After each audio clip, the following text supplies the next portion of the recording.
안녕하세요. 헬조선 뉴스의 박현우입니다.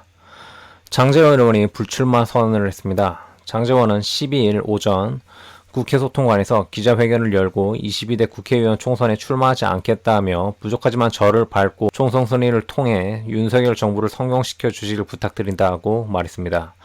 장 의원은 윤석열 정부의 성공보다 절박한 것이 어디 있겠냐며 총선 승리가 윤석열 정부 성공의 최소한의 조건이라고 밝혔습니다.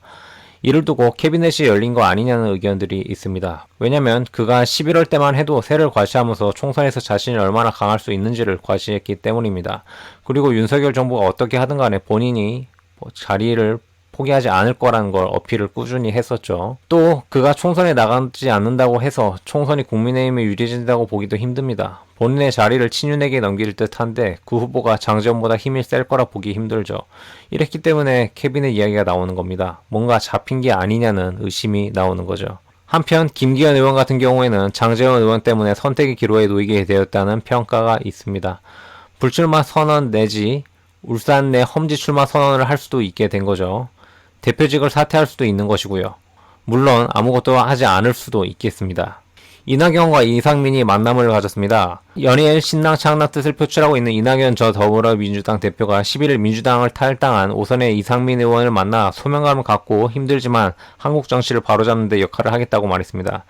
이날 만남은 이전 대표 측 요청으로 서울 종로구 사무실에서 40분가량 이루어졌습니다. 이 의원은 회동 직후 기자들과 만나 한국 정치의 일그러진 상황에 대해 걱정과 우려 등을 말했다며 이전 대표는 훌륭한 분들을 모아 세력화하는 것이 필요하다고 했다고 전했습니다. 이때 이상민 의원은 이낙연 전 대표에게 이준석 대표를 만나보라는 의견을 전했다고도 하네요. 저는 이낙연과 이준석 둘이 만난다고 해도 별 일이 일어나진 않을 거라고 생각합니다.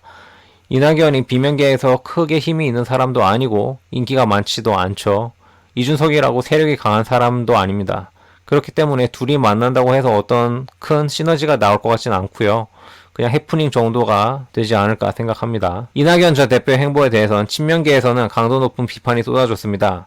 친명계 삼성 중진인 김민석 의원은 이날 CBS 라디오에서 전형적인 사쿠라 노선이라며 이재명 대표하고 경선을 해서 진분 아닌가 사실상의 경선 불복이라고 지적했습니다. 이낙연과 이준석의 연대에 대해서는 낙중연대가 아니라 낙성연대라면서 평가절하하기도 했습니다. 장경태 최고위원 역시 낙석연대, 낙석주의다 조심해야 한다고 견제했습니다.